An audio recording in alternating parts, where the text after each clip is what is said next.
Some students say, why do all the exercises you teach use this thing? What if I don't have this thing? You can use dumbbells, you can use resistance bands, whatever you like.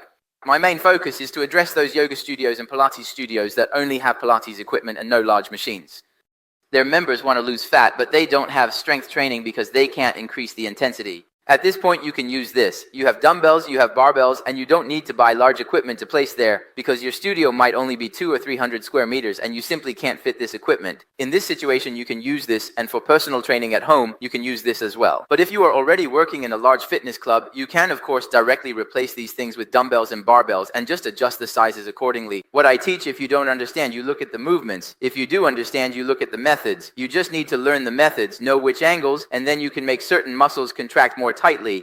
And then, how can you make your personal training sessions more interesting? For example, if this member has a higher amount of fat around the waist and abdomen and you want them to exercise, but if they only do 8 to 10 reps per set, they actually won't reach the fat burning heart rate. So in this situation, you can give them a minute and a half or even 2 minutes of music and have them do core HIIT for the waist and abdomen. In this way, first, he finds it interesting, second, his dopamine secretion increases, and third, the intensity of your training is enhanced and his heart rate goes up. How great is that? So we are not saying that you must use all these devices. When you ask me to lecture to 400 people, currently, no gym in China can accommodate 400 people for me to demonstrate equipment training simultaneously. So when we do it in a hotel, I can't bring all the equipment over. I can only use this item. And in this way, I can present all the body parts that need to be trained as much as possible with just one box. If I were to do everything with just body weight exercises, what difference would there be from the movements you originally did in a Pilates or yoga studio? There is no difference because there is no additional weight involved. You can't add any resistance, so you're basically just activating the muscles without the ability to cause any muscle fiber damage. At this point, your glycogen stores will never increase, so you will always maintain a low-calorie diet combined with cardio. Therefore, if your members eat a little more, they will rebound, and you'll return to the training situation you were in before taking this class. Wouldn't that mean you wasted your money? My goal is to help you increase the intensity of muscle training for your members, whether in a yoga studio, a Pilates studio, or a gym. As long as you don't increase it. Didn't I talk to you today about how to incorporate movement into exercise? How can you gain strength if you don't add weight? If you don't gain strength and your intensity doesn't increase, how can you break down muscle fibers? If your muscle fibers aren't broken down, how can they thicken? Therefore, your glycogen stores will never increase, and you can only train members to look relatively slim. This member will only look good in clothes, but if she wears sports underwear or a bikini, her figure won't be as appealing. So you can fully apply these methods in your actual teaching, using whatever resources you have. If you don't have this equipment, can you just buy a wooden stick? It's not the same. If your stick is too light, can you buy a cheap pumpkin, hollow it out, and use it? You just need to increase the resistance. Alright, next we will share with you how to help a member who can't feel their glutes during training to activate them and find the sensation in their glutes. So these methods are ways to extend the resistance barrier. This can help them quickly find the sensation in their glutes. Do we have any women who, whether doing lunges or squats, feel it more in their legs than in their glutes? Anyone? Yes. You can come up and I'll help you quickly find the sensation in your glutes. Okay, let me ask you, when you're working on your glutes, do you have trouble feeling it on the outer side, or is it the entire lower or upper edge that you can't feel? You can't feel it on the upper part. And if she can't feel her entire glute, like when she's doing wide stance exercises, use this activation method. If you can't feel the gluteus medius minimus or the upper part of the gluteus maximus, use this exercise. The target muscles activated by these two exercises and their activation functions are different. If you can't feel it during squats or hip thrusts, use this method, like deep squats or lunges. But if it's hip abduction or instability when standing on one leg, then just use this method. Okay, and since you can't feel it on the upper part, you can use this method, and with this method, you can also use this. It's simple. You practice yoga, not equipment training, but you should practice equipment training if you do yoga. She told me she is a yoga teacher and doesn't do equipment training. It's precisely because you don't do equipment training that you can't effectively lose fat. Come on, bend your hips and knees and then reach out like this.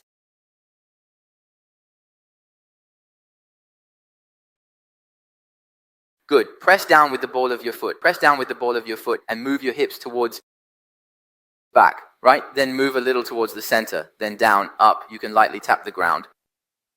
Yes, yes. This can engage her back muscles along with her glute muscles together.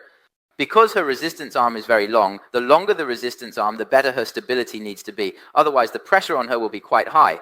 Then you can either give her a dumbbell directly or a bar for her to hold while doing it. Just like this. Extending it like this is also fine. Lift your head, yes, yes. Good, good, good, very good, very good. Okay, next, lift it up, hold it steady, and then move your hip joint. Lift it up a bit, hip joint up a bit like this, like this. Actually, lift it up a bit like this. Lift it up a bit like this. It's not the spine, it's the hip. Right, don't push with your legs, not here. This part doesn't move. The knee joint doesn't move, right? Move the hip joint. If the knee extends, you're using the quadriceps, the knee doesn't move. Watch me. When moving like this, the angle at the knee joint doesn't change at all. Only the angle at the hip joint changes because its lever arm is longer. So in this situation, when the hip joint moves, the knee shouldn't move. Don't push with your legs, lift, right? If you push with your legs, it turns into training the quadriceps again. Exactly. That's right. This is the extension of the hip joint being trained. Very good. Extend your head upwards. Yes, just like that. It's just to help him find the feeling in the glutes. Don't move the knees. Don't move the knees, right? It's not the spine moving, only the hip joint moves, only like this. Just move like this, just move like this. The femoral head doesn't move. The hip rotates around the femoral head. Don't push here. Very good. Up, up, don't move here. Don't straighten the knees when you go up, right? Keep this angle unchanged. Very good. Keep this angle unchanged. Yes, lift your head. How does it feel? Ah. When he first started doing it, he couldn't control his knees. As soon as he did it, it turned into a deep inhale. Deep inhale. This way it trains the inner thigh muscles, which is the inner head of the quadriceps. So when going up, the knee joint remains completely unchanged. Then the resistance ratio is lengthened, and then you use the hip to contract, and it will be particularly sore. If he feels it's too long when doing this and can't control it, then give him a shorter one. With this shorter one, it's extended by about 20 centimeters, while this one is extended much more. Come on, pull your head out. Head. His knee joint can't stabilize, you'll notice, right?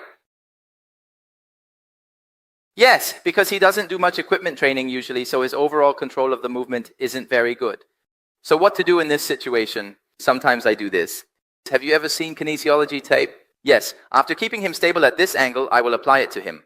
When his knee joint extends, the kinesiology tape will pull on his skin and he will feel it. So in this way, it helps him enhance his proprioception, making him feel that in this movement, this area is completely controlled. So at this point, perform hip joint extension without taking a deep breath.